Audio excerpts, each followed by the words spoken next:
Minutinho, antes de você botar para Está gravar. gravando. Deixa eu apresentar aqui, então, formalmente. Hoje temos o prazer de receber o professor Álvaro Coutinho, diretor do NACAD, coordenador da rede de IA de energias renováveis, grande nome aí da computação de alto desempenho da Coap. Muito obrigado, Álvaro, pela participação. Obrigado, Alexandre, pela apresentação. Tá aqui. Acredito que vocês estão começando a ver agora. Pronto. Tá Não, dando para ver? não está compartilhando, não. Então, espera aí.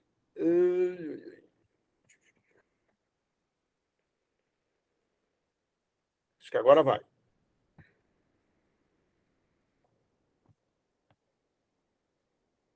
Foi. Ok. Bom, primeiro Beleza. é sempre legal estar aqui com vocês. A ideia aqui é discutir um pouco com vocês como é que a gente está vendo o papel de aprendizado de máquina, computação de alto desempenho, ciências de dados em aplicações de larga escala em petróleo. Tá? Então, em algumas aplicações, pelo menos, né, nessa área. Tá? Aí, o conteúdo, mais ou menos, do que eu pretendo falar é o que é que a gente, onde que esse negócio se coloca, né, num quadro mais geral, no que a gente chama de ciência e engenharia computacional. O que você vê na área de onde isso se coloca na parte de computação de alto desempenho, um pouquinho do software de ciência e engenharia computacional, a visualização, o mundo real, que é, na maioria das vezes, multifísica, e a gente ter os paradigmas emergentes hoje, que são de ciência preditiva, com quantificação de incerteza e com aprendizado de máquina, e a gente deve ter tempo para discutir algumas coisas no final. A primeira coisa que eu queria falar com vocês é o seguinte: qualquer pergunta, por favor, me interrompam, tá? Vocês podem me interromper a qualquer hora, que isso aqui é muito mais uma discussão do que uma apresentação clássica. Tá. Bom, eu não sei se vocês sabem, mas a Google disponibiliza esse Ngram Viewer, que ele permite que você procure algumas frases na base de livros do Google, certo? Então, a gente vê o seguinte: eu fiz a seguinte pergunta no Ngram Viewer, né? Ciência teórica, ciência experimental e ciência computacional, quais são as menções a essas três coisas desde na base de dados do Google de livros de 1940 até 2008, que estava aqui, tá certo? Bom, aí a gente vê que no começo a parte da ciência era experimentos, era, né, dominado pelas experiências, né? E a parte de teoria, né, desenvolvimento teórico. Com a emergência e popularização dos computadores, a gente vê o crescimento muito grande na área, na maneira de fazer ciência, na área de ciência computacional, a emergência desse termo. E hoje fica claro que a ciência nossa tem três pernas, né? A parte experimental, a parte de ciência computacional, os experimentos no computador, e a parte teórica. Então, a gente vê isso aqui bem claramente hoje, né? E essa tendência é cada vez mais crescente, certo? Bom, aí os temas que eu tenho aqui, que a gente está preocupado aqui, eu fiz a outra pergunta, né? Restringido de 60 a 2019, ciência computacional, aprendizado de máquina, inteligência artificial e ciência de dados e computação de alto desempenho. Caramba! E o que sai é isso aqui que vocês estão vendo nesse gráfico, que mostra o hype da inteligência artificial nos anos 80 e seu crescimento, né? O crescimento exponencial de aprendizado de máquina, o crescimento enorme nos últimos anos, a partir dos anos 2000, 2010, de ciência de dados, e computação de alto desempenho e ciência computacional, eles são muito mais, menções são muito menores, eles são tipo nicho nesse problema. Tá? Evidentemente que a gente sabe que não se faz machine learning, não se faz inteligência artificial, não se faz ciência de dados sem computação de alto desempenho e sem os algoritmos e os desenvolvimentos da ciência computacional. Então, esse negócio é alimentado daqui, de baixo para cima. Por outro lado, toda a questão da computação de alto desempenho, os algoritmos da ciência computacional, eles têm que atender os requisitos da inteligência artificial, do aprendizado de máquina e da ciência de dados. Então, há uma retroalimentação também, há uma interação de cima para baixo aqui. Ok? Evidentemente que vocês podem, no Google Ngram Viewer, vocês podem repetir essas coisas, né? Eu acho que é bem legal isso aqui, e a gente vê claramente que o que eu vou tentar falar hoje é, olhando para essas duas coisas em azul, como esse negócio se relaciona, né? Como essas coisas se relacionam modernamente. Tá legal? Alguma pergunta aqui agora? Félix, Alexandre também podem fazer pergunta ou podem, por favor, sintam-se à vontade para Não, complementar. cara, tá ótimo. Pode seguir, por favor. Beleza, pode deixar. Por favor, vocês sintam à vontade. A palestra não é minha só, não, é de vocês também, como professores do curso. Tá? Então, aqui, o que são, afinal de contas, esses computadores de alto desempenho ou supercomputadores? Os supercomputadores são os computadores mais poderosos de uso geral para cálculos, computação científica, disponíveis numa determinada época. Essa definição é de um livro. Né? Então, esse é um livro de álgebra linear numérica para computadores de alto desempenho, publicado pela SIAM. A SIAM é a Sociedade de Matemática Aplicada Industrial, uma das maiores sociedades científicas na área de ciência computacional e matemática aplicada do mundo. Né? Em 1941, era a máquina do Alan Turing, que foi usada na guerra para a parte de criptografia. Na Segunda Guerra Mundial, ela foi montada em 1941. Tem até um filme muito, muito famoso onde mostra isso aqui. E a máquina do Turing, ela fazia uma operação, ela já era uma máquina de binária, base 2, fazia uma operação de ponto flutuante por segundo. Isso era suficiente para trabalhar em criptografia naquela época. Hoje, a máquina mais poderosa do mundo é um supercomputador chamado Fugaku, no Japão, né, no Centro de Ciência Computacional do Japão, a máquina da Fujitsu, com processadores ARMS. Essa máquina tem 7.299.072 cores.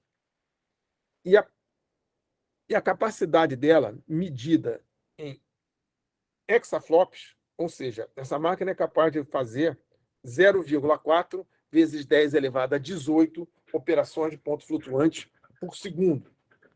Certo? Impressão dupla, em 64 bits. Esse negócio é medido por um teste padronizado, que é a solução de um sistema de equações lineares denso em paralelo, né? E aí as pessoas rodam isso e obtêm os valores listados aqui. É importante observar também que essas máquinas requerem muita energia. Então, essa máquina requer sempre 28 megawatts, né, para você poder utilizá-la. Desde 1990 e poucos, há um ranking, né, que é o Top 500, nós vamos fazer isso aqui em seguida, que é o Top 500, que reúne as 500 maiores máquinas maiores supercomputadores do mundo. Né? Esse ranking ele é atualizado 2 vezes por ano.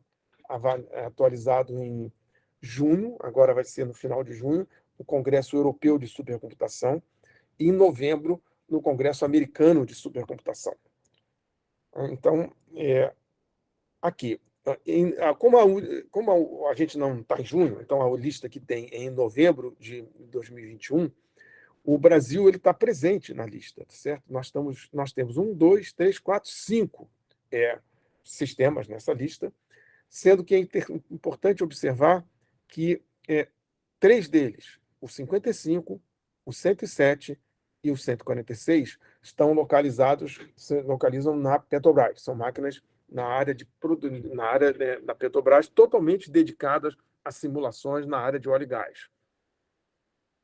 A terceira máquina aqui, Yara, é uma máquina localizada em Campinas, né, em São Estado de São Paulo, dedicada à parte de IA, no Centro de Pesquisas, o CID, que é um centro privado ligado à Samsung. E a máquina número 388 do mundo é a máquina Santos Dumont, ele é localizado no Laboratório Nacional de Computação Científica em Petrópolis, que é a máquina brasileira de ciência aberta, né? Qualquer grupo de pesquisa do Brasil pode pleitear a utilização dessa máquina, e, inclusive, os grupos de pesquisa, eu, Alexandre, etc., a gente usa essa máquina, certo? O que é importante observar aqui, todas elas? Primeiro, a gente vê claramente as máquinas são muitos cores, né? Todas elas são computação paralela, computação de alto desempenho aqui, elas são, para você usar isso, você tem que ter programas especiais que sejam capazes de utilizar todos esses processadores que estão disponíveis, tá certo? A outra coisa é que a gente vê aqui que essas máquinas são híbridas. Você está vendo aqui Intel Xeon e máquinas e placas NVIDIA, né? Todas elas também têm interconexão de alta velocidade, InfiniBand, né? Então, você vê aqui a máquina Dragão da Petrobras é assim, a máquina Atlas da Petrobras é assim, a máquina do CID, ela é processadora AMD com placas NVIDIA, todas com InfiniBand. A máquina Fênix também é processador Intel com NVIDIA, e a, a, a máquina aberta também são processadores, a combinação de processadores Intel e NVIDIA. Então, as unidades de processamento são híbridas. Ela envolve cores multiprocessados, né, e placas NVIDIA, e todas elas têm esses de 188 mil cores, eles são conectados por rede de alto desempenho InfiniBand. Tá? Alguma pergunta aqui? Algum comentário adicional, Félix e Alexandre, que eu esqueci alguma coisa que vocês querem falar aqui? Algum comentário? Não. Não, da minha parte não, Alexandre. Então, assim, para a gente usar bem essas máquinas, né, e vocês vejam bem aqui que essas máquinas elas rodam simulação. Nas máquinas da Petrobras, elas passam a maior parte do tempo fazendo geofísica e simulação de reservatório.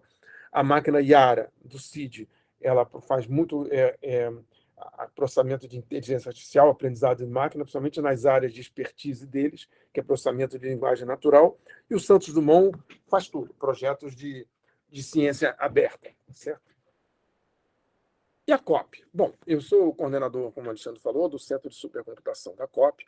A gente tem uma experiência enorme na área de computação de alto desempenho, paralelo, que vem desde os final dos anos 80.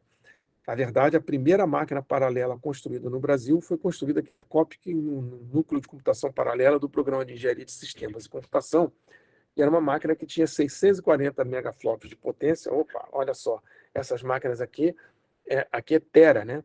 Teraflops. Então, mega é 10 a sexta, giga é 10 a 9, tera é 10 a 12. Então, isso aqui tem 8.000 teraflops. A primeira máquina construída aqui foi 640 megaflops. Hoje, o nosso telefone celular é mais poderoso do que essa máquina, mas era o que a gente tinha na época. E a gente começou a operar, desenvolver programas para cá, paralelos. Depois, a gente passou por uma máquina Intel IPSC2, o Cray J90, IBM SP2. Essas já eram máquinas multiprocessadas. Essa aqui é uma máquina cluster paralelo. Começamos a fazer a parte de cluster de PC. Tivemos a primeira máquina, o primeiro supercomputador construído no Brasil. Aqui, a Itautec, a gente teve uma máquina da Itautec, que foi a primeira empresa brasileira a vender comercialmente supercomputadores. E hoje a nossa máquina é essa daqui, o Lobo Carneiro. Ela não está no top 500, ela tem 6.000 cores, mas é uma máquina excelente, né? E o problema é que ela está localizada hoje no Laboratório de Métodos Computacionais de Engenharia, no Parque Tecnológico da COP, e ela se conecta às salas de visualização avançada do lance, para a gente tentar evitar o máximo possível a movimentação de dados. Como a gente vai ver aqui, dificilmente essas máquinas são usadas para te dar um número só, né? Essas máquinas são usadas no nosso resultado da simulação para serem interpretados. Eles têm que ser visualizados, muitas vezes, em dispositivos especiais, né? Mais importante do que isso é a gente observar o que a gente estava fazendo nessas máquinas ao longo do tempo, Ah, aqui, ó, nessa época daqui, o desafio que a gente via era fazer a análise dinâmica não linear das plataformas da bacia de Campos. E isso aqui conduzia a sistemas dinâmicos não lineares da ordem de 10 elevado a 4 incógnitas. Já nessa época daqui, por aqui, a gente já fazia computação paralela. Isso aqui representa a EOR, recuperação avançada, né, de reservatórios, e você está vendo aqui a injeção de um deslocamento miscível num meio poroso, né, e você também tem aqui as frentes de concentração do solvente, né. E esses problemas, já em 2D, eles conduziam a sistemas dinâmicos altamente não lineares e já com a ordem de 10 elevado à quinta incógnitas. Umas coisas que a gente tem que salientar aqui, você vê aqui a capacidade de visualização, já nessa época daqui, existia um hype muito grande na indústria na parte de simulação de bacias. Opa, perdão. Né? Félix lembra disso, né, Félix? Acho que você começou a trabalhar com a gente aqui na COP quando a gente estava fazendo muita coisa na área de simulação de bacias, certo, Félix? Sim, exatamente. Simulação Então, eu lembro de projeto de transferência de calor, de intrusão ígnea, essas coisas. isso. Aqui, você vê aqui a primeira vez que a gente estava simulando a formação de falhas numa bacia sedimentar. Então, isso aqui você está vendo a, a concentração de tensões em torno de uma falha numa bacia sedimentar que dava um problema que era esse negócio era acoplado com temperatura, mas a gente está mostrando aqui só as falhas, e esse negócio a gente conseguia resolver um problema acoplado, elástico, termoelástico, com a ordem de 10 elevado a sexta incógnitas. E aqui você já vê uma mudança. Esse aqui era tridimensional unifilar, isso é um problema tridimensional de discretizado em coisas unifilar, barras. Aqui era uma discretização tipicamente 2D no reservatório. Aqui você já tem uma discretização 3D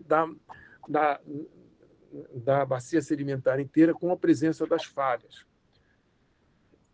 Mais modernamente, e aqui já era por volta de 2010, há uns 10 anos atrás, a gente começa a fazer esse problema daqui relativo já a descobertas da área do pré-sal.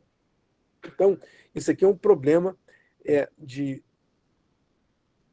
vamos dizer assim, de você simular, dado o diferencial de temperatura, a camada do sal começa a se mover. Então, você compreender como era a formação dos domos salinos, que é um problema de geologia, ou seja, de escoamento tipo Stokes ou Navier-Stokes acoplado a problemas de temperatura, certo? E você vê aqui você já está totalmente em 3D, com um sistema acoplado não linear da ordem de 10 elevado a 7, né, incógnitas, e uma visualização onde você pode ver aqui os isocontornos de temperatura mostrando claramente a formação dos domos salinos. Então, você vai ver aqui, quer dizer, na verdade, você vê que o crescimento de poder computacional te dá uma capacidade enorme de você simular mais coisas. A gente está aqui de uma física, né? Começa a fazer problemas acoplados em 2D, problemas várias físicas em 3D, até problemas bem mais complicados de várias físicas em 4D, e você vai vendo aqui a evolução também da necessidade de visualização dos seus resultados. Alexandre Félix, algum comentário aqui? Não, Álvaro, pode mandar bala. É bem legal, quer dizer, a gente começou a trabalhar junto com o Félix aqui nessa área, onde estava explodindo a parte de computação e de visualização em 3D, certo? Bom, o que a gente tem feito hoje mais modernamente, né? Aqui, né?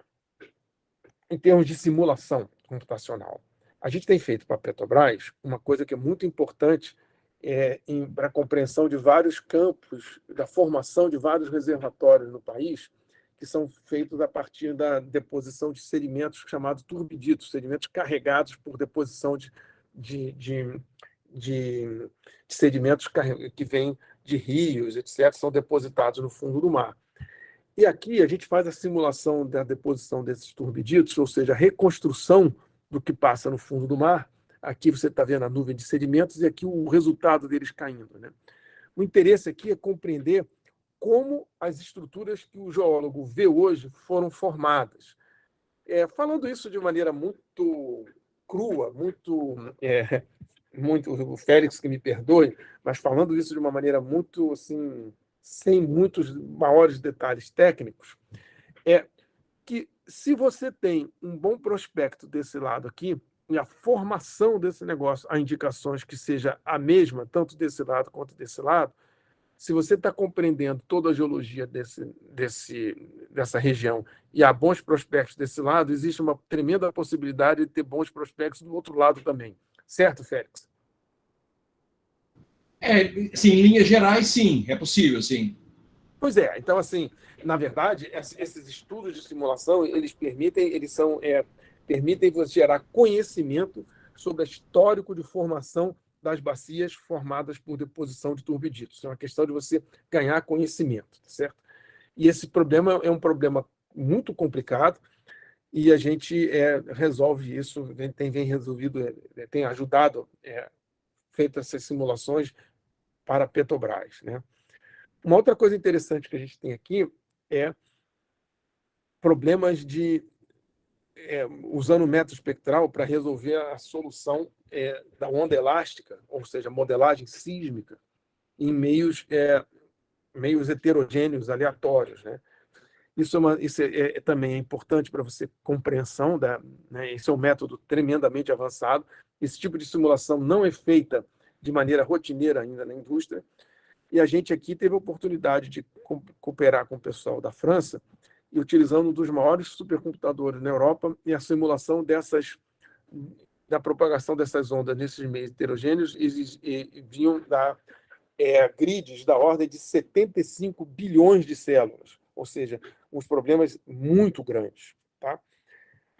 Vando mais para o lado da engenharia offshore, a gente vê aqui, por exemplo, isso aqui é uma onda batendo num FPSO. A ideia aqui era entender como é que essas ondas gigantes poderiam ou não comprometer as facilidades no FPSO. Então, o tanque oceânico aqui da COP fez uma série de experimentos, e esses experimentos puderam ser simulados com sucesso, né? Né? Reproduzindo bem os resultados experimentais. Então, você vê aqui é o resultado da simulação e aqui o resultado do experimento. Aqui também é uma questão de engenharia. Aqui você tem, isso aqui, a gente está olhando na horizontal, mas olha para a minha mão aqui, isso aqui seria um riser, né, que são as estruturas que elevam o óleo que está saindo do fundo do mar para os navios, para os FPSOs que estão aqui. E esses negócios, esses risers são sujeitos à ação das ondas ou correntes, etc., né?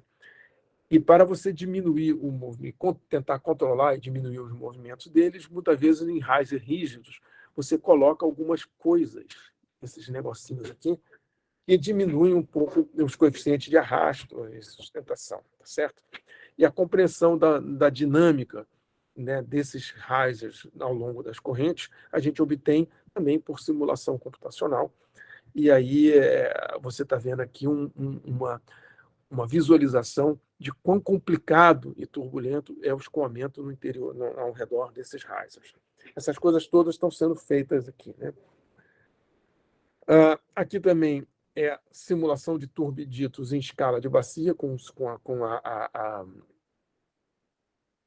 em vez de você colocar o escoamento em 3D, um ponto de vista mais prático, você está fazendo aqui o escoamento como se fosse as equações de águas rasas, tendo por hipótese que as dimensões em área são muito maiores que a dimensão vertical, e com isso você consegue ter uma visão melhorada do que está acontecendo numa região real. Essa é uma região real. Aqui a gente estava fundamentalmente reproduzindo experimentos que a Petrobras conduziu num tanque experimental, né, para você compreender a formação dessas estruturas geológicas. Aqui não, aqui você está simulando uma injeção de turbiditos numa batimetria real. Uma coisa que a gente está fazendo aqui, que a gente vê cada vez mais, é você levar para a área de imageamento sísmica as famosas barras de erro, ou seja, você tentar reproduzir nas imagens sísmicas com as incertezas de onde estão colocadas as estruturas. Isso é importante a gente falar em quantificação de incerteza, porque até então você tem uma simulação com um determinado número de parâmetros. Porém, você tem várias incertezas nessas simulações todas, seja nas propriedades dos seus materiais, seja nas condições iniciais e coisas do gênero, né? Isso se reflete, né, na imagem, no posicionamento dos horizontes. Então, a gente agora, como está tentando, junto com os pesquisadores da Petrobras, gerar imagem sísmica com barras de erro em cima de alguns horizontes de interesse do intérprete, né? Aqui é uma coisa mais fundamental de nanotecnologia, de você fazer estudar uma classe de polímeros, que eles se arrumam, a estrutura nano deles, eles se arrumam em determinadas estruturas, fazem umas figuras lindas, como essa daqui. E aqui também você compreender, por exemplo, como uma bolha cai dentro de um líquido, por exemplo, com aplicações de mais ciência básica. Tá? Os nossos alunos são reconhecidos. Essa é uma aluna aqui no meu laboratório, que estava aqui, ela já se formou, já se graduou, né? Já terminou seu doutorado, e foi a primeira sul-americana, ou pelo menos a primeira aluna de uma universidade que não está nos Estados Unidos e na Europa, de ganhar o prêmio de supercomputação, né? De tese de doutorado mais importante na área de supercomputação em 2018. Enfim, alguma pergunta até então, agora, de vocês? Isso aí a gente te dá uma ideia do que está acontecendo no panorama de simulação de computação de alto desempenho, né? Por outro lado, a gente, então, todos esses softwares que a gente usa para fazer essas coisas todas, ele tem tem umas características comuns, né? Eles traduzem modelos matemáticos complexos em ferramentas preditivas, né? Eles são codificados em que linguagem? Fortran, C++, Python, Java, ou, como é verdade na maioria dos casos, uma mistura de todas elas, né? Ele invoca componentes de arcabouços e bibliotecas que permitem que a gente faça os simuladores, né? E esses componentes provê o quê? Suporte para métodos de discretização de equações diferenciais parciais, porque os modelos matemáticos que a gente tem aqui são todos eles vindo de equações diferenciais parciais. Escoamento multifásico, propagação da onda elástica, iteração fluido-estrutura, etc., por exemplo. Tá? Então, a gente tem que discretizar, transformar os meus modelos matemáticos contínuos em discretos por alguns métodos, seja ele diferenças finitas, elementos finitos, volumes finitos, métodos espectrais, qualquer coisa dessa. Existem vários softwares para a gente poder fazer isso. Você tem que gerar as malhas discretas. Então, por exemplo, o GMesh é um. Você tem que ter os blocos, né, que você usa para resolver os problemas numéricos em paralelo, como, por exemplo, o PETSC, o LAPACK, o CELEP-C. Isso aqui dá suporte a solucionadores de sistemas de equações lineares e não lineares. Isso aqui é a biblioteca de álgebra linear básica. Isso aqui, por exemplo, cálculo de autovalores e autovetores. E, por exemplo, visualizar o que você conseguiu, porque, na realidade, você vai ter... Essas simulações geram uma quantidade enorme de dados, e esses dados têm que ser traduzidos em informação visual para permitir um insight do analista. Consequentemente, você tem que gerenciar o I/O e tem ferramentas para fazer isso. Em muitos casos, a gente tem que modificar os parâmetros da simulação em runtime, e você consegue fazer em alguns desses casos, mas existe toda uma linha de pesquisa agora que permite que você interage com os seus softwares em nível de execução, mudando as coisas enquanto ele está rodando. Tá? Bom, e aí a gente tem que definir, eu estou falando computação de alto desempenho para problemas grandes. O que é grande, hein? Ok, a gente está vendo aqui que pode ser grande em tamanho, né? Malhas de pontos com 10 elevado a 9, 10 elevado a 12 células. Isso é grande. Pode ser grande em acoplamento. Você pode ter múltiplas físicas ou múltiplas escalas acontecendo. Aqui, ó, você tem várias escalas aqui, né? E você tem múltiplas físicas. Aqui você tem várias escalas. Olha a representação desse negócio aqui. Você tem várias escalas aqui no escoamento turbulento. Coisas do gênero, tá? Ele pode ser grande em parâmetros de controle. Você pode ter várias opções de solucionadores, tolerâncias para refinamento de malha no espaço e no tempo, etc. E ele pode ser grande em complexidade. Você pode ter vários softwares interagindo, um software que calcula, um software que permite o paralelismo, um software que faz a visualização, etc. E você tem que ter, às vezes, a intervenção humana nesse software. E mais do que isso, muitas vezes você tem que fazer várias rodadas numas coisas que estão aqui. Para quê? Você pode fazer, por exemplo, tem que amostrar o espaço estocástico, como a gente faz em quantificação de incerteza. Você pode fazer uma exploração paramétrica, então você tem que rodar várias vezes num espaço de parâmetro. Ou você pode fazer uma coisa que já está quase entrando no machine learning aqui, você gerar modelos de dimensão mais baixa para você melhorar, a gente vai ver isso tudo aqui, para você melhorar as duas coisas anteriores, né? Seja o parâmetro sweep ou a exploração do espaço estocástico. Então, todas essas coisas complicam a vida da gente, tá certo? Alguma pergunta por enquanto aqui? Posso continuar?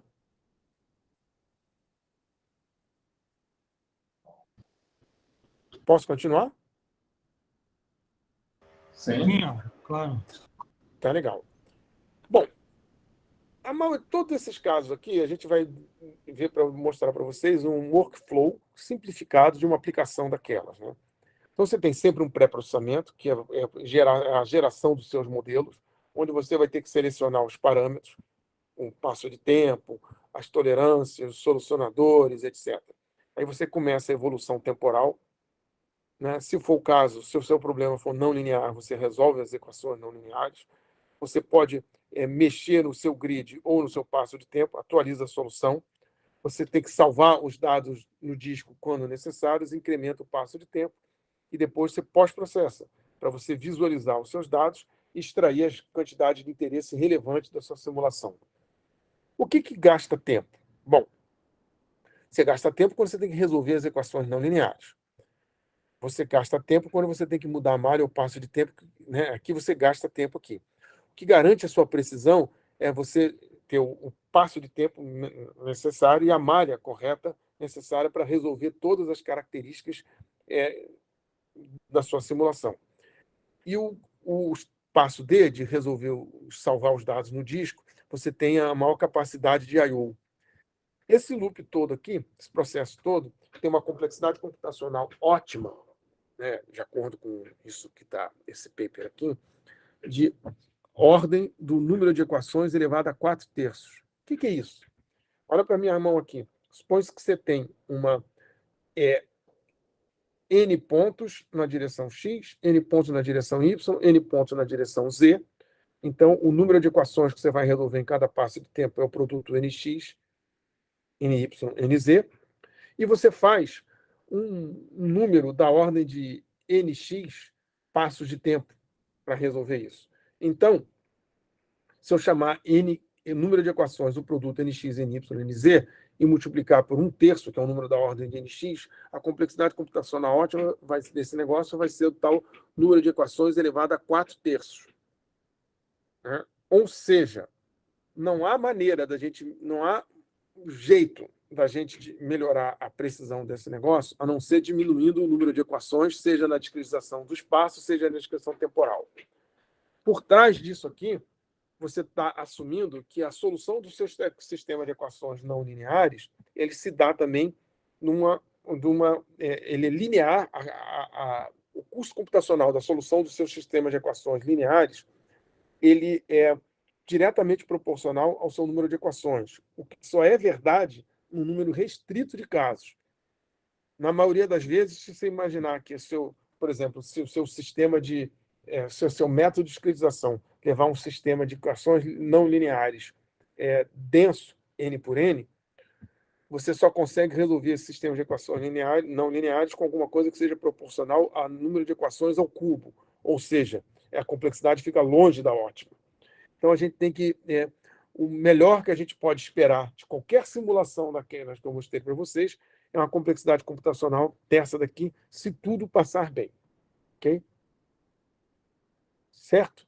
Então, a gente tem que conviver com isso e tentar sempre diminuir escolher algoritmos para resolver o seu sistema de equações não lineares com a menor complexidade possível e tentar obter a malha no espaço e no tempo a menor possível para você conseguir diminuir a complexidade computacional ótima.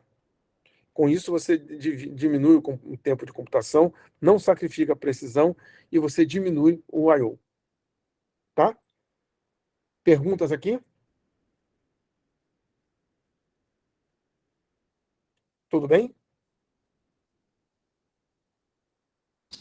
Tudo bem, Álvaro. Ok. Então, um exemplo como a gente consegue fazer isso aqui. Isso aqui eu estou voltando.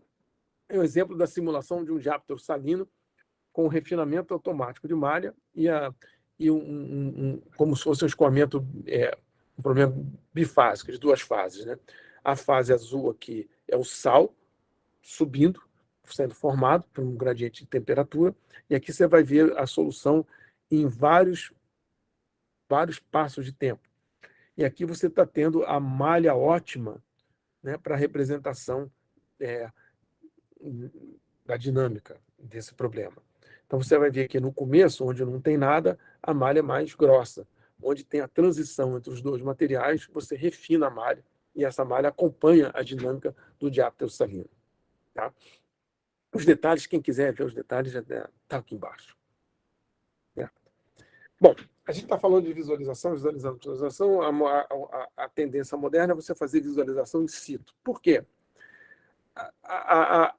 O jeito antigo, você vai, por pós-processamento, você tem seu código de simulação, você joga os dados no disco, e aí você tem a sua armazenamento, você tem uma rede, essa rede você acessa seus dados, você leva para um equipamento de visualização e produz a visualização.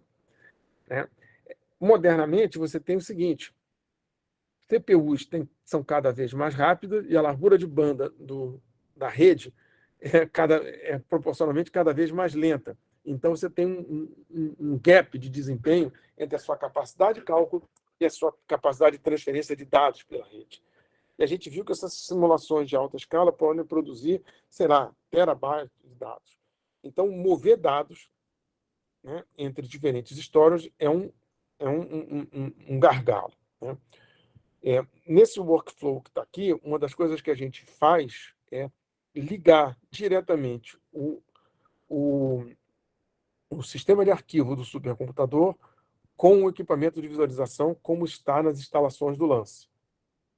Mas a gente pode fazer o que a gente chama de simulação in situ. O que é isso? Código de simulação e a visualização, eles rodam nos mesmos processadores. Tá? Então, você faz isso sem copiar os dados para um dispositivo de armazenamento. Ou seja, você comprime os dados, você reduz o tráfego de entrada e saída do seu volume, e aí você acessa mais dados. Você permite simulação em tempo, exploração da simulação em tempo real, reduz a latência para você obter o primeiro resultado e você evita um pós-processamento de grande escala. Né? Porém, acoplamento do código de visualização da simulação é um desafio ainda.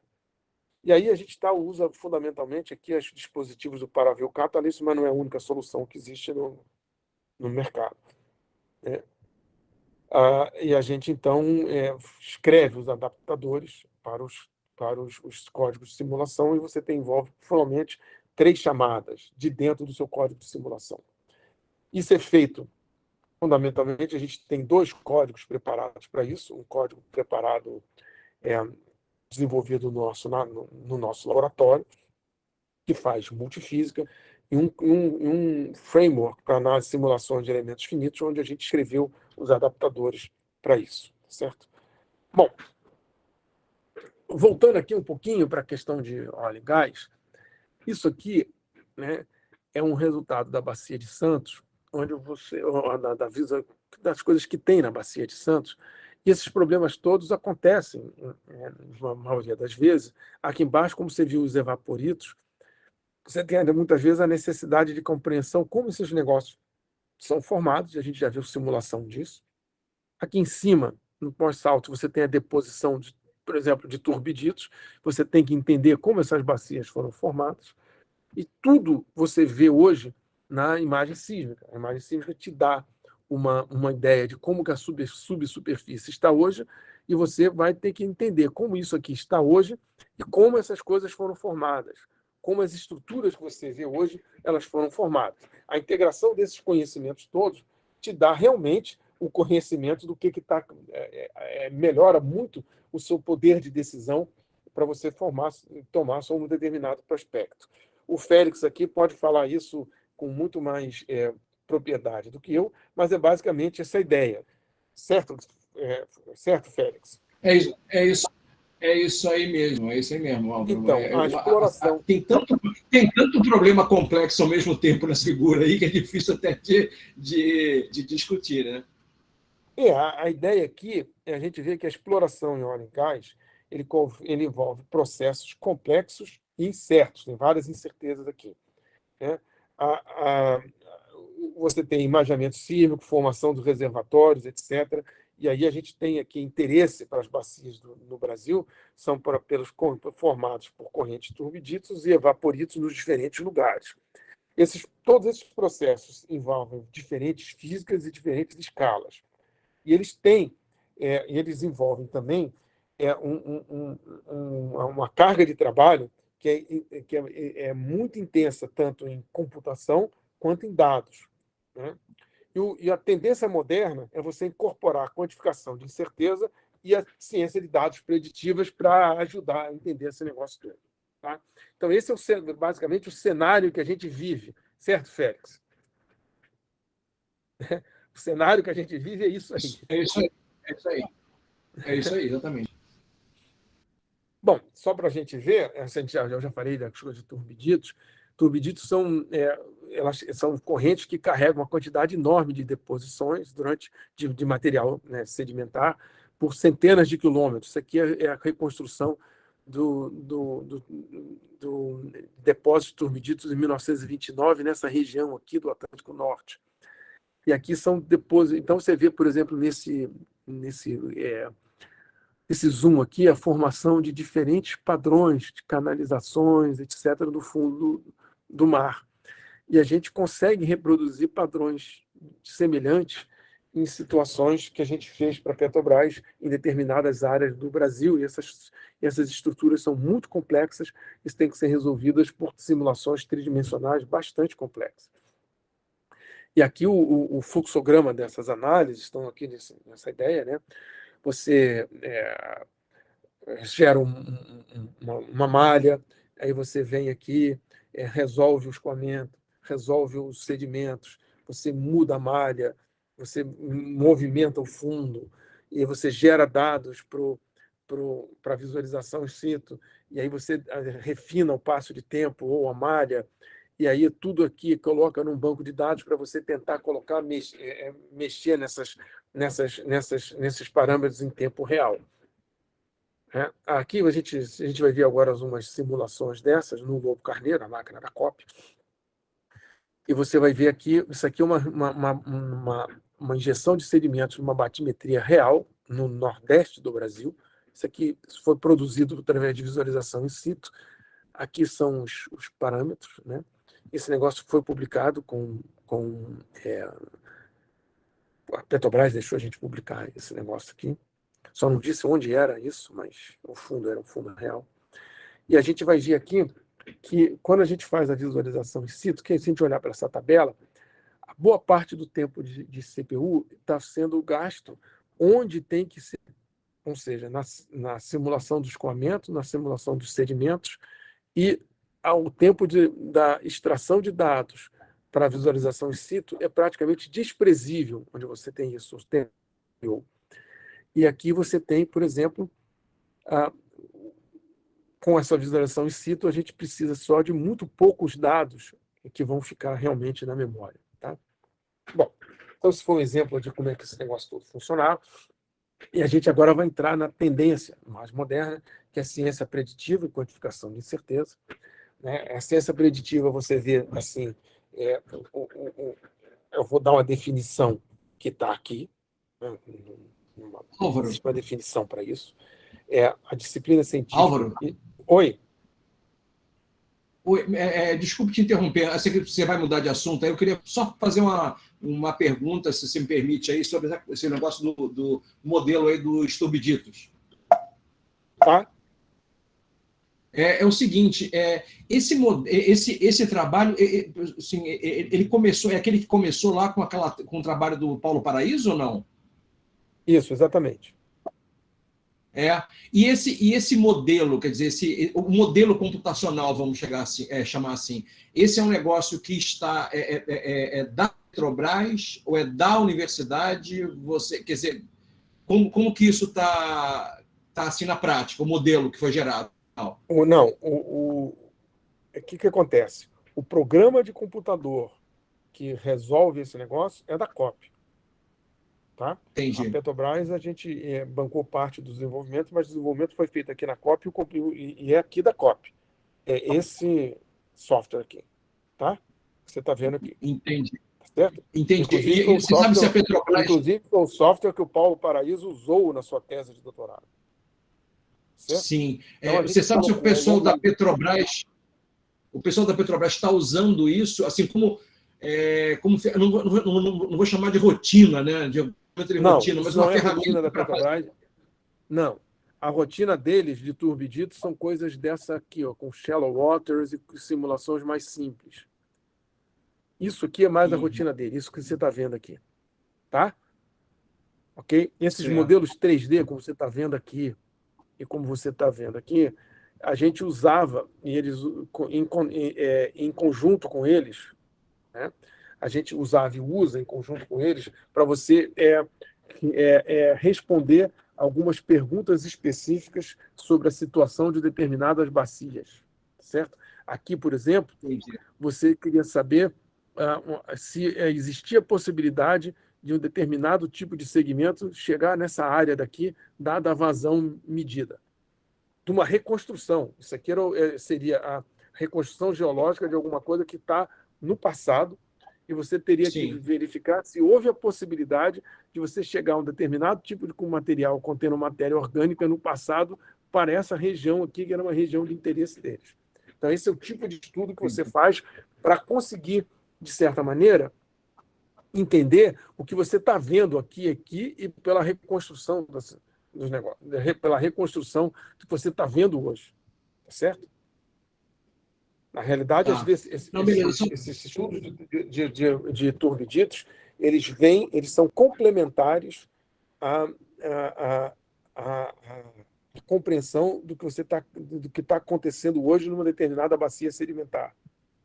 Tá certo? Entendi. Não, porque assim, eu estou perguntando, porque assim, eu não sei, eu não tenho muita experiência nessa área de simulação de deposição de sedimentos, e os pacotes comerciais que eu sei que existem no mercado, tipo Dionísios, né? Eu tenho quase certeza que eles não incluem, especificamente no caso dos turbiditos, uma simulação com esse nível de, digamos de respeito pela física do processo, né?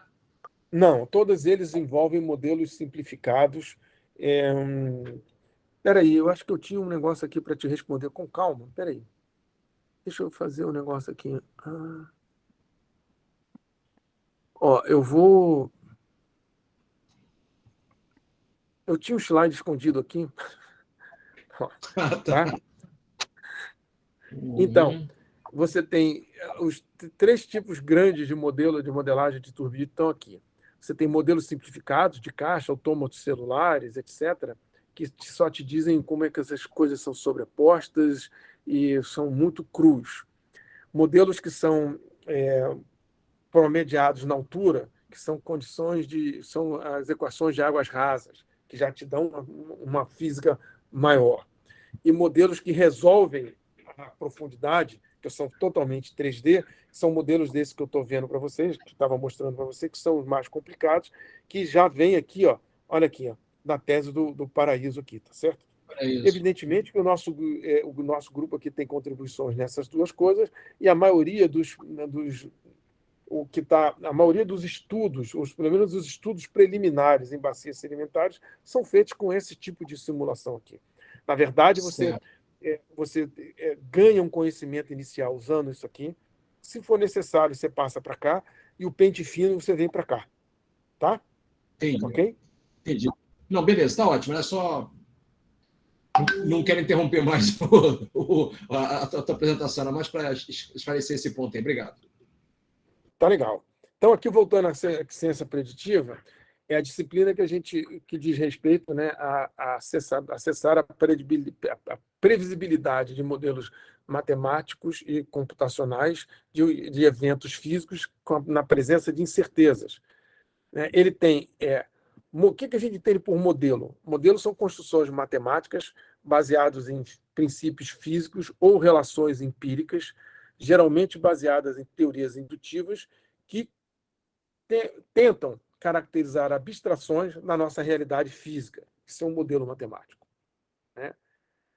Então, a quantificação, a ciência preditiva, ela envolve os modelos, a seleção dos modelos, sua calibração, validação, verificação e o seu uso para tentar prever características de eventos físicos com incertezas quantificadas. O que é calibração? Calibração é o processo de ajustar parâmetros de um modelo para melhorar a concordância da predição do seu modelo matemático com medições experimentais. O que é validação? É o processo de determinar a precisão pela qual o modelo pode prever as coisas de interesse na realidade física. A validação ela tem mais a ver com você tem, vamos dizer assim, acessar a precisão e a questão de convergência, mais a questão das características matemáticas do seu modelo. Você comparar com resultados experimentais, você está tentando fazer a calibração e a verificação. A verificação... o que são as características dos eventos físicos? São as quantidades de interesse, né? Os objetivos da minha simulação.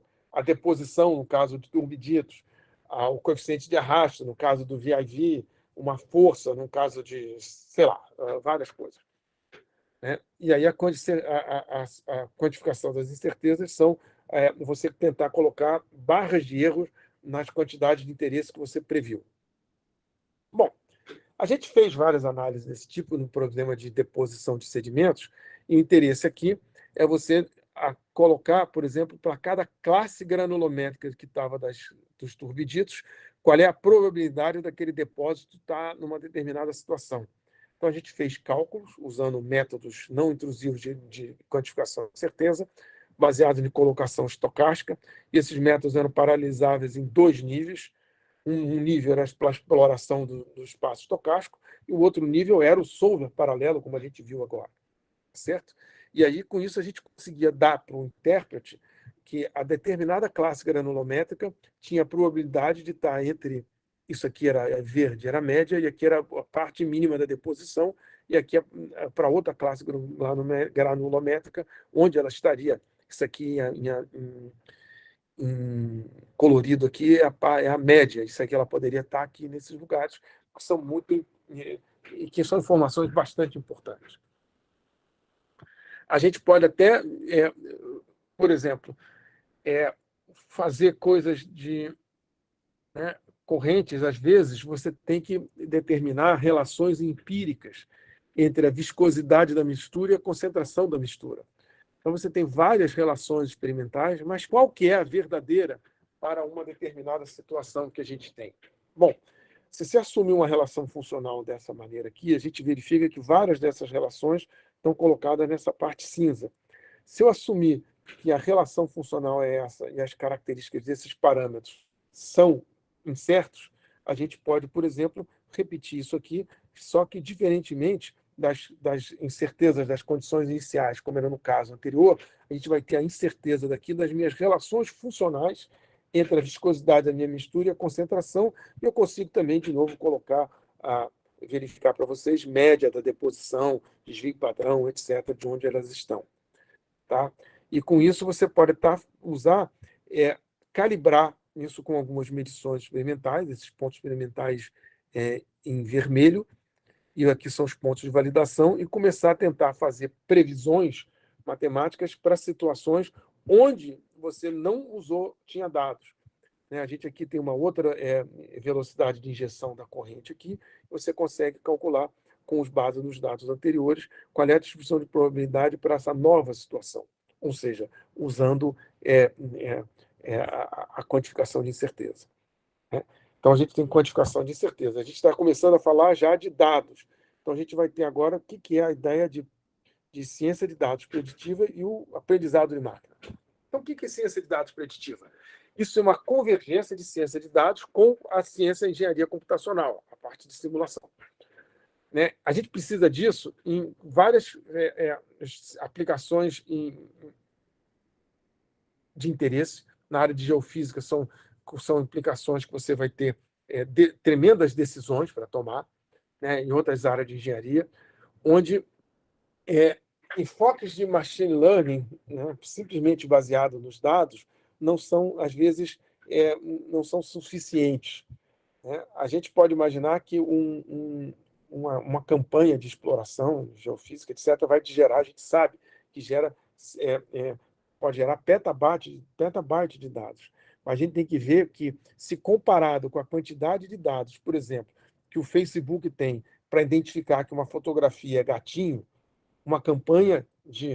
proporcionalmente, uma campanha de exploração geofísica no mar, ele gera uma quantidade de dados muito menor do que a classificação de gatinho. Então, isso a gente tem que ter isso exatamente na cabeça. A maioria dos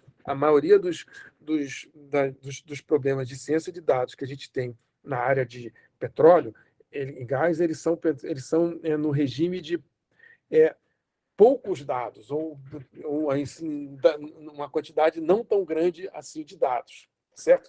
Quando a gente compara com a parte de sucesso em ciência de dados e machine learning, que é o exemplo clássico, é o Facebook. Alexandre e Félix, vocês querem fazer algum comentário aqui?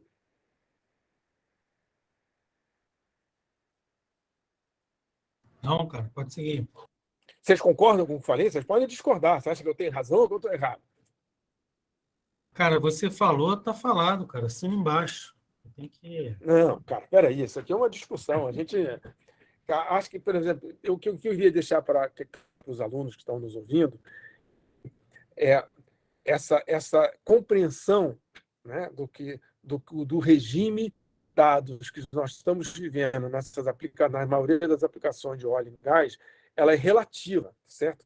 Quando a gente compara isso com a quantidade de dados que estão disponíveis, por exemplo, em rede social. Então, a gente está claramente, nessa comparação, num regime de menos dados. Então, a gente vai ter que fazer mais coisas. Ou, por exemplo, não dá para a gente pegar diretamente quase todos os métodos de aprendizado de máquina e de ciência de dados, porque nós estamos num regime um pouco diferente. Eu acho que quando eu perguntei a Alexandre e perguntei a Félix, é que o grupo aqui da COP tem esse entendimento, certo? Nós todos temos esse entendimento, certo, Félix? Certo, Alexandre? E a gente está passando isso para vocês. Certo. Certo, Félix? Félix, acho que está indo para uma consulta médica, cara. Então tá bom. Então o Alexandre garante que o Félix também concorda. E a gente vê essas coisas todas com esses 3 pesquisadores aqui, que são pesquisadores não da área de óleo e gás, mas são pesquisadores de Predictive Data Science. Então, assim, os nossos desafios, que essas aplicações de alta consequência que a gente está interessado, elas são caracterizadas por sistemas dinâmicos com múltiplas escalas e multifísicas. A gente tem um espaço paramétrico de alta dimensão, muitas vezes infinito, mas assim, quando você discretiza uma dimensão alta, e cujos dados são relativamente esparsos e muito caros de você obtê-los, né? E a gente precisa de quantificação de certeza e inferência nos modelos e predições que você tenha mais predições as melhores possíveis em regimes que muitas vezes não estão nos seus dados, né? Muitas vezes não estão nos seus dados de treinamento. Então, quais são os ingredientes que a gente vai ter que ter? Bom, um modelo baseado em alguma física, um conhecimento que a gente traz para isso. Muitas vezes são as leis de conservação, conservação de massa, momento, energia, espécie, etc. Uma projeção para você definir um modelo de mais baixa dimensão, e transformações de variáveis que expõem a estrutura desse modelo e um aprendizado não intrusivo desse modelo reduzido. Um caso clássico que a gente tem trabalhado bastante aqui é esse método de decomposição de modos dinâmicos, que faz isso, que é um método de redução de dimensionalidade, e eu não vou entrar na matemática disso aqui, que você tem um livro aqui, tá certo? Mas, de qualquer maneira, você vai ter aqui uma fase offline, onde você vai rodar o seu simulador, colecionar seus dados, né? E aí você vai usar esses dados para você reconstruir o seu sistema dinâmico numa dimensionalidade mais baixa a partir dos seus dados de treinamento. Por exemplo, você tem um modelo de ordem reduzida direcionado aos dados para a corrente de turbidez. Isso aqui, um problema simples em 2D, é a dimensão do problema de alta definição, e a gente consegue reduzir isso usando aquelas técnicas que a gente falou de redução de dimensionalidade e machine learning, decomposição dinâmica dos modos, num problema 100%, e as grandezas, quantidades de interesse, estão muito bem representadas. Isso aqui é a conservação de massa, isso aqui é a posição da frente, e você vê a reprodução dos vórtices numa solução de dimensão 100, uma solução que vive nesse espaço aqui. Certo? Então você vê, isso aqui é 100%, que é 10.000, esse aqui é 70.000 por 3.000. Você vai ver a decomposição do espaço muito grande e fica muito rápido. Você vê que a solução aqui, no 100%, fica quase 500 vezes mais rápido que a solução que a gente tinha. Então a gente consegue fazer isso, né, de várias maneiras, usando até dados gerados via simulação in situ. Eu vou passar isso aqui rápido. E aqui também você pode fazer um problema complexo, que é uma bolha de gás subindo do mesmo jeito. E aí você consegue resolver isso. Bom, qual é a conexão entre você ter essa modelagem de rede de dimensão reduzida e aprendizado em máquina? Bom, essa redução de ordem é uma técnica para você reduzir a complexidade computacional de modelos matemáticos em simulação numérica. Aprendizado em máquina é um campo da ciência da computação que usa técnicas estatísticas para dar um sistema computacional a habilidade de aprender com os dados, sem que isso seja programado explicitamente.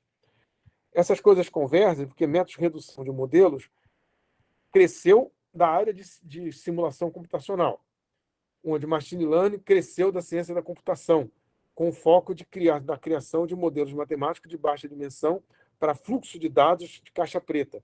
A gente vê que essas duas coisas, como a gente acabou de mostrar, estão se fundindo, né? E aí, eu volto a dizer aqui, existe um paper em 2017 que demonstra matematicamente que o processo de classificação e identificação de imagens, que é típico da área de machine learning, ele compartilha das mesmas propriedades matemáticas de um sistema físico. Então, se matematicamente essa questão de astronomia, cosmologia, ele pode ser, se você formular um problema de classificação de imagens, né, cat or dog, e você vê as equações matemáticas que tem aqui, elas têm um match 1 para 1. Ou seja, se isso aqui é matematicamente bem resolvido, isso aqui, consequentemente, esse problema também é.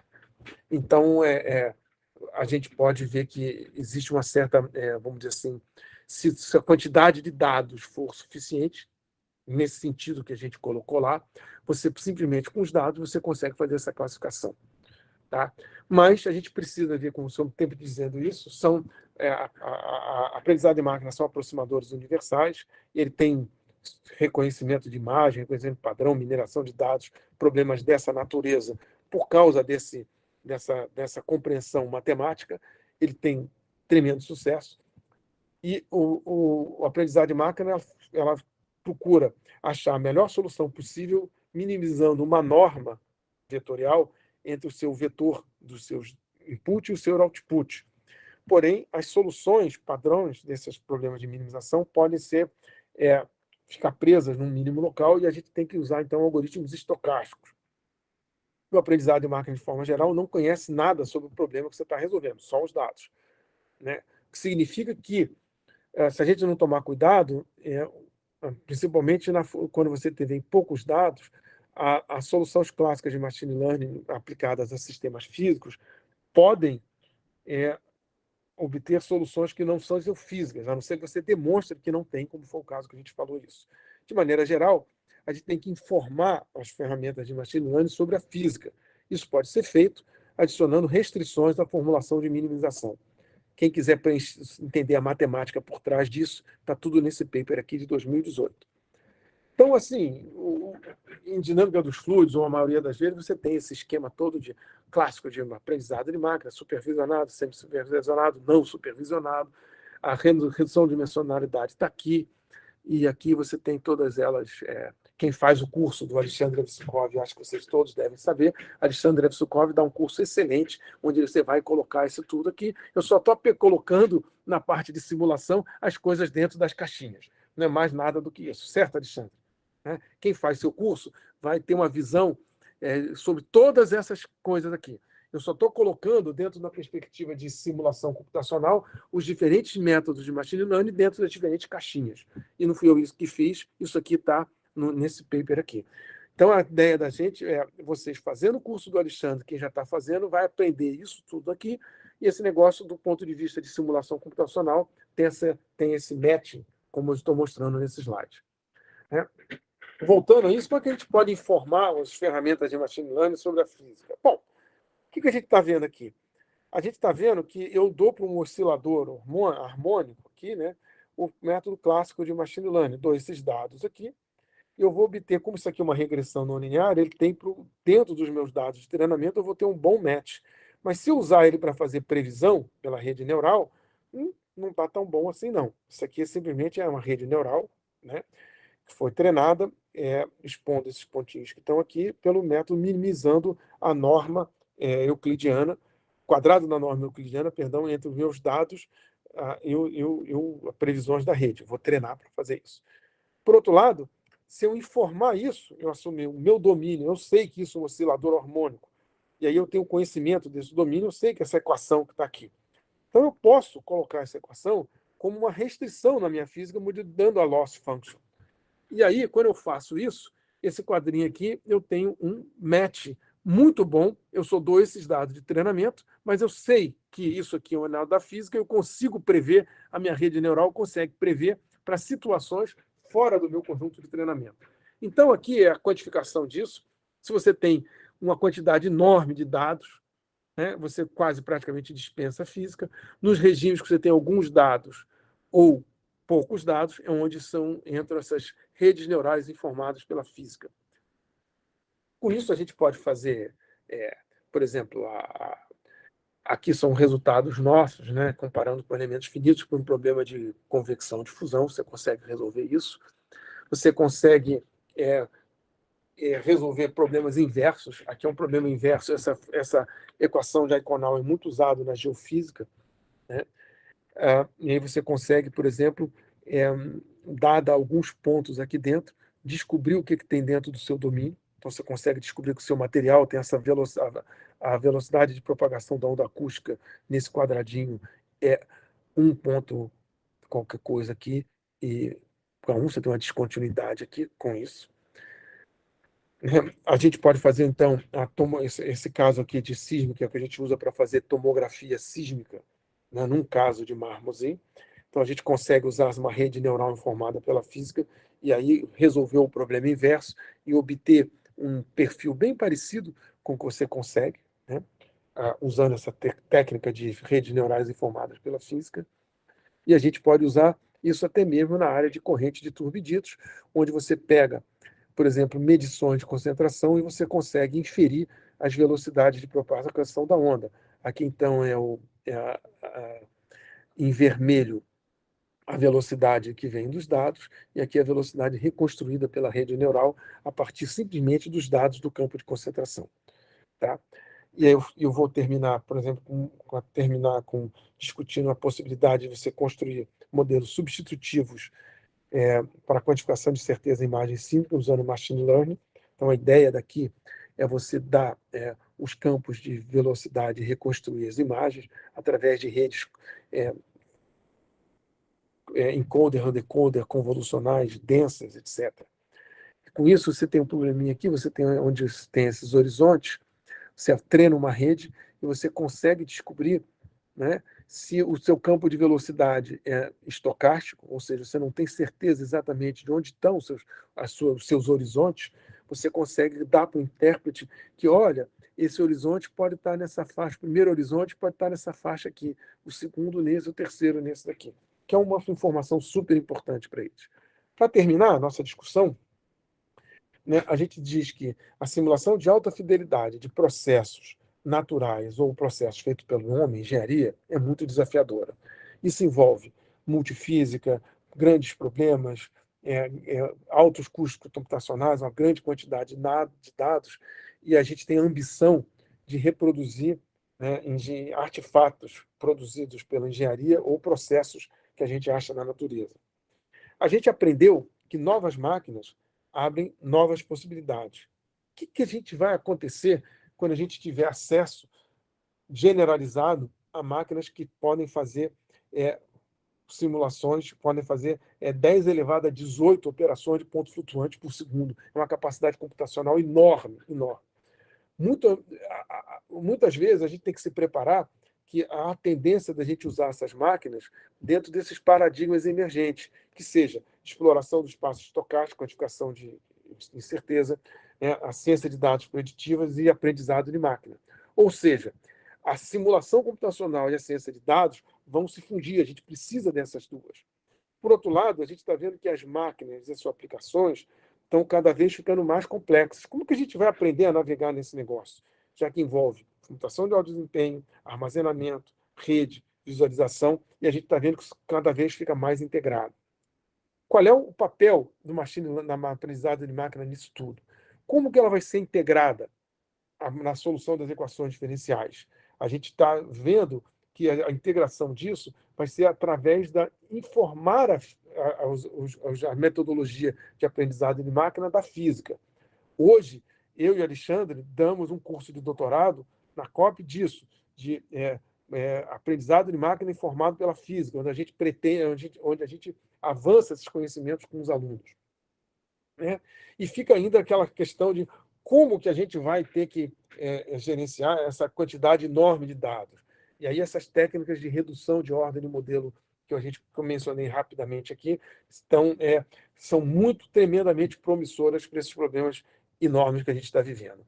Cara, a gente não faria nada disso sem o time da COP, seus colaboradores, etc. Ok? Terminei, vou parar a minha apresentação aqui e estou pronto para responder qualquer pergunta que vocês tenham. Muito legal falar com vocês. Beleza, Álvaro. Obrigado aí pela apresentação. Tem alguém que tem alguma pergunta? Se quiser, por favor, aproveita aí. Eu tenho. Tiago, vamos lá, Tiago. Olá, Álvaro. Sou mais da área de geologia, né? E essa palestra de hoje aí ela abriu muitos horizontes, né? Em termos de dimensão da computação. Né? E aquela parte que você mostra ali da simulação de nuvem de deposição, né? De turbiditos, eu queria saber ali qual é o dado de entrada que vocês usam, né? Porque o turbidito ele é fluvial, né? Forma um leque, né? E aí, ou seja, no início do canal, né, a gente tem uma espessura, né, que vai se adegalçando até chegar no final do leque, né? Então, ou seja, vocês usam dado sísmico de poço? Porque vocês pegam um horizonte só, né? E esse horizonte ele tem uma certa porosidade, tem um certo. Que vocês só fazem a reconstrução, não é isso? Tiago, essa pergunta é boa porque essa questão envolve várias.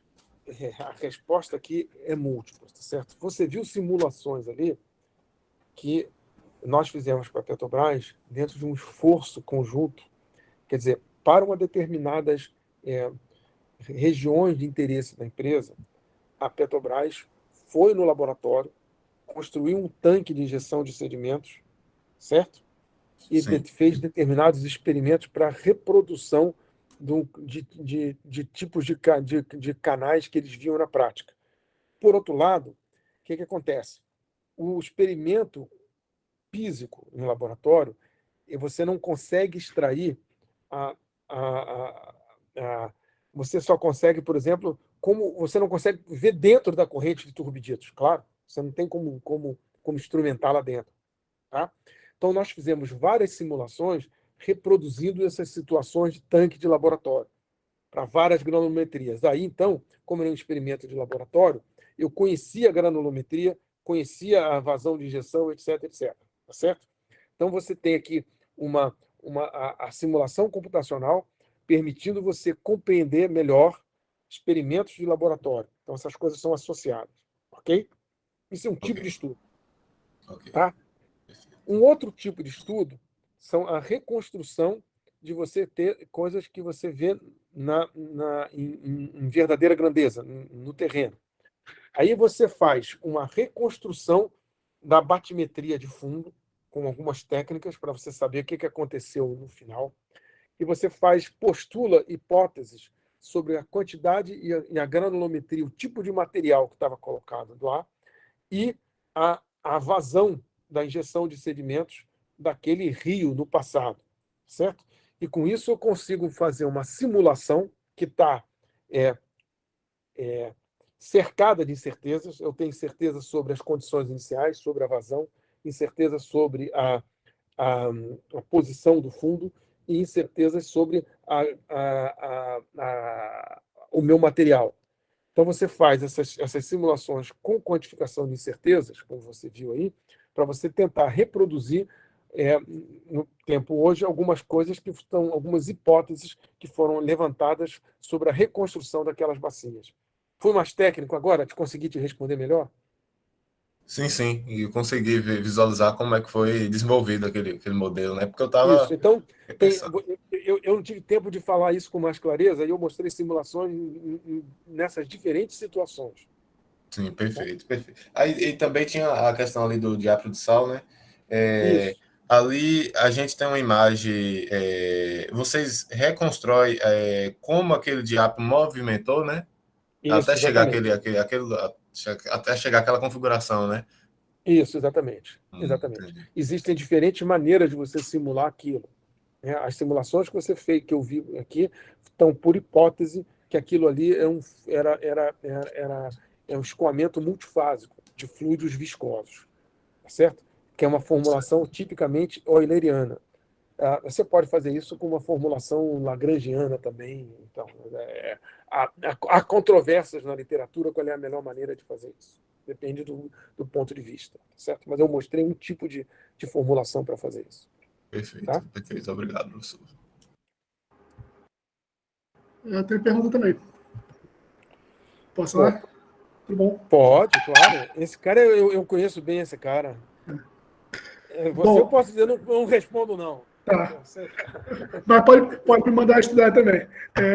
eu posso te mandar estudar, porque esse aqui, o Alexandre, o Gabriel foi meu aluno de mestrado. Então, aqui conheço ele de outros carnavais, mas tudo bem.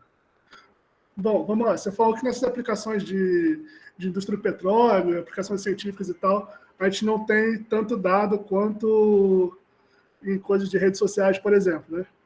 E aí o pessoal... queria saber assim, quais são as estratégias possíveis, porque para machine learning clássico, assim, o pessoal tem as estratégias de data augmentation, né? Tipo, por exemplo, gatinho. Você tem um banco de imagens, aí você diz que o gatinho espelhado ainda é um gatinho. Então, ao invés de você ter Eu sei. você dobra essa quantidade de informação. Além de mas diminuir... assim, mas a ideia aqui, você tem razão, certo? Ok. Mas a ideia aqui é que muitas vezes, se você ouviu aquela figurinha do oscilador harmônico, Aham. mesmo que você aumente a quantidade dos dados, certo? Você não é capaz de ver nada que capacidade de previsão além do que está nos seus dados de Tá. treinamento. Aham. A capacidade de previsão sua fica aumentada se você puder admitir, por hipótese, certo? Hipótese, você tem um oscilador. Pô, eu conheço da física desde o tempo de Galileu, Newton, que a gente sabe descrever um oscilador harmônico, já fizeram milhões de experimentos, sabe que aquele negócio é uma aproximação matemática razoável. Então, se você puder admitir, por hipótese, um modelo matemático para aquilo, a gente pode aumentar o problema de melhorar o problema de otimização usando a física como uma restrição. E aí você aumenta a sua capacidade preditiva, a rede aprende e prevê coisas fora do seu conjunto de treinamento, retornando soluções que sejam compatíveis com aquela física. O que eu digo sempre é, por exemplo, se você olhar o gatinho, eu aumento o seu dado, certo? Giro os dados, aumento a quantidade de dados. Mas não há jeito nenhum, se você imaginar, como a sua tese de mestrado lá que você fez, escoamento incompressível, mesmo se eu trocar os gatinhos de dados, as suas imagens, não há jeito nenhum de eu garantir que o divergente da velocidade seja zero. Sim, tá. Não, sim. Eu só queria saber, eu posso retornar para você possíveis... soluções que não são físicas. Fora retornar, quando eu extrapolo para situações que você não estão no seu dado de treinamento, situações que não são físicas. Esse é o problema todo. Uhum. Porque dependendo se você tiver um tempo infinito de treinamento e infinitos dados, você não precisa de equação nenhuma. Né? Alexandre está rindo aí, mas é verdade, certo, Alexandre? Se você tiver tempo infinito de treinamento e infinitos dados, você não precisa de equação nenhuma. Porque, assim, tem várias coisas, né? Dependendo do tipo de problema que você está querendo resolver, se você está usando a simulação como uma forma de gerar dado para a sua parte de machine learning, por exemplo, você usa a simulação como uma forma de gerar experimentos.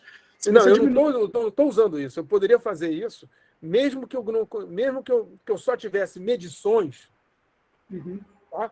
Imagina aquele caso do turbidito que eu mostrei para vocês, que eu tenho, em vez de ter resultado de simulação, eu tivesse medições experimentais da concentração. Mas eu admito, por hipótese, que os turbiditos funcionam como uma equação acoplada de Navier-Stokes, não sei o quê. Cara, posso usar aquilo para prever. E os meus resultados que eu vou prever pela minha rede... A sua predição fica melhor com um número menor de resultados, sim. Eles são consistentes, você sabe de antemão que eles são consistentes com o seu modelo de matemática que você admitiu, e que é um conhecimento do domínio. Tá? Fazendo analogia com o aprendizado mesmo, você tem uma informação restritiva, você consegue aprender melhor com menos dados. É isso. Mas qual é a restrição que você coloca lá? A restrição do seu domínio do conhecimento, o modelo matemático que você admite correto, ou mais correto, ou menos errado, o que você quer, entendeu? Porque, por exemplo, você falou também do exemplo ali acho que foi da quantificação de incerteza em dado sísmico, né? E aí, esse paper tem um negócio que é interessante, que a ideia básica é ele usa o encoder-decoder, né, para fazer a migração do dado de uma forma aproximada e mais rápida, e aí, diminuindo o tempo computacional da simulação, você consegue gerar mais dados para treinar alguma rede, alguma coisa. Né? Isso, exatamente. Aí ali você usa a aprendizado de máquina para gerar um modelo substitutivo para você não ter que fazer tantas migrações RTM ou FWI que você quiser. Então, você treina uma rede e a rede é que vai popular o espaço estocástico para você fazer as estatísticas. Não, então, aí que entrava mais a minha pergunta, me perdi um pouco. Assim, nesse caso, assim, você está com um modelo de ordem reduzida e você está se valendo do fato de ter um custo computacional baixo para gerar uma quantidade de experimentos muito grande, quais são as outras estratégias que você pode ter para aumentar essa quantidade de informação nesse dado, assim, alguma coisa do tipo? Cara, na verdade, você sempre precisa de uma... Na verdade, por exemplo, para você fazer quantificação de certeza em imagem sísmica, RTM ou FWI, você teria que gerar uma quantidade, sei lá, tipo Monte Carlo, fazer FWI um montão de vezes, que é impossível. Você não vai conseguir virar isso para a indústria, isso é impossível. O cara mal faz um FWI. Por outro lado, se você treinar, e como todos esses processos são independentes, Se você tiver uma maquinão grande, você pode rodar 1000 FWIs ao mesmo tempo. Aí você usa esse pequeno conjunto de treinamento, aí você treina um modelo substitutivo que seja capaz de aprender com essa FWI, e aí você gera esse modelo, com esse modelo você faz a população do seu espaço estocástico, aí você faz a estatística.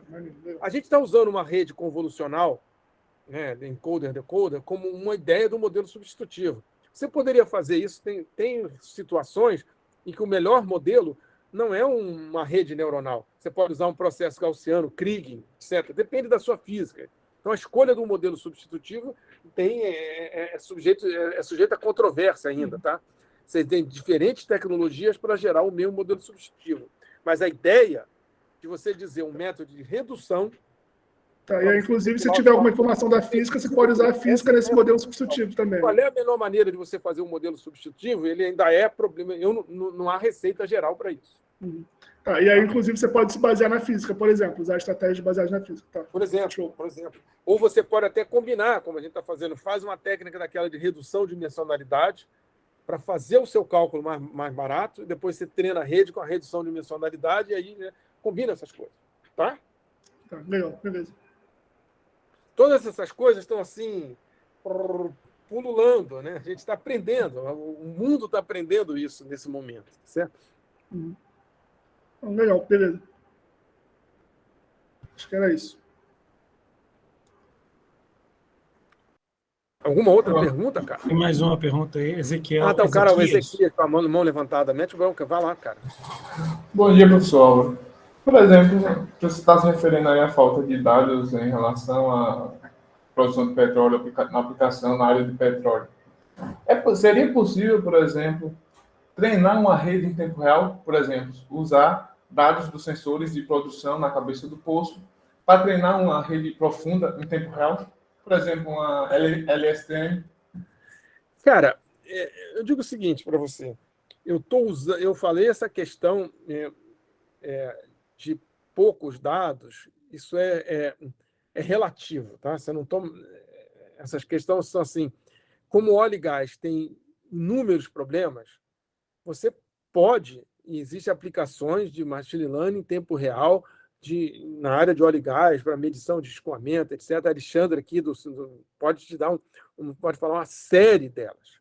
O meu ponto aqui é que para alguns, pelo menos muitos processos complexos de interesse que a gente vê na indústria de óleo e gás, certo? A gente tem relativamente poucos dados. Eu dei um exemplo aqui que é até controverso, porque a gente sabe que grandes campanhas de exploração sísmica produzem petabytes de dados. Eu estou dizendo para vocês que, comparativamente, esses petabytes de dados, que são muitos dados e requer muita capacidade computacional, é pouco para a gente fazer algumas determinadas diferenças. Isso aí tem que ser suplementado pela física. Mas existem outras aplicações. E vejam bem, eu não estou dizendo aqui que essas nossas receitas são aplicáveis para todos os lados. Certamente que não. Mas uma boa parte dos problemas de interesse hoje precisam das ferramentas que a gente está discutindo aqui. Eu faço o meu ex-aluno aqui, Gabriel Badiola, que você ainda está na CGG, hein, Vivaco? Ou Badiola? Tô. Então, ele vê isso o tempo todo na prática. Cara, campanhas sísmicas são muitos dados, certo, Badiola? Muitos dados. Né? E requer processamento complexo. Mas, mesmo assim, isso aí ainda é pouco. Agora, você pode montar uma rede para você ver escoamento, pode prever, etc. Né? A turma de reservatório, a turma que faz simulação de reservatório, eles são muito mais... A parte de quantificação de incerteza, a parte de modelos reduzidos já está muito mais incorporado à prática de simulação do reservatório do que na parte de exploração geofísica. Certo de novo, Badiola? Certo. Não, até porque o dado de geofísica é muito grande porque você está trabalhando com sinal. Então, a quantidade de dados é enorme, mas a de informação relevante do problema que você está querendo resolver, às vezes, não é tanta, né? Pois é essa a questão que a gente está aqui. Certo? Então, Ezequiel, a resposta que eu dou para você é sim e não. Eu levantei a lebre aqui de alguns tipos, classes de problemas que a gente normalmente não olha. Tá? mas as ferramentas clássicas de aprendizado de máquina de IA, elas têm várias aplicações na indústria de óleo e gás. Alexandre, que está aqui presente, e Landau, podem falar para vocês várias aplicações que estão aqui. Eu chamei a atenção para vocês para algum ou outro tipo de aplicação. Certo, Alexandre? Só não entendi qual seria o interesse de rodar em tempo real. Para quê? Para não ter que salvar? Não, na verdade é porque eu estou tentando aplicar a otimização em tempo real em um poço de petróleo, no caso Garlift. Porém, eu quero substituir o modelo matemático, fenomenológico, por um modelo orientado a dados. Porém, eu quero que a rede aprenda em tempo real, por exemplo, a partir de um dado, de um certo tempo, a razão gás-óleo pode mudar. E aí, se eu treinar minha rede com um certo dado passado, ele vai aprender, né? Vai simular e vai representar. Mas se no futuro eu tiver alguma alteração no poço, essa rede não vai mais conseguir simular, porque ela só aprendeu os dados passados. Em tempo real também vai acontecer a mesma coisa. Mas se eu tivesse... É importante deixar claro o seguinte, não sei, que a principal mensagem aí do Álvaro em primeiro lugar, rede neural não faz mágica, né? Isso é... E o que o professor Álvaro está trazendo é que, numa situação, em algumas situações, você incluir restrições da física pode melhorar o ajuste do modelo de rede neural. Pode Agora, melhorar a capacidade de predição do capacidade modelo de de predição, melhorar o ajuste. O que acontece é o seguinte, quer dizer, a natureza não dobra esquina, entendeu? Então, assim, a hipótese básica de que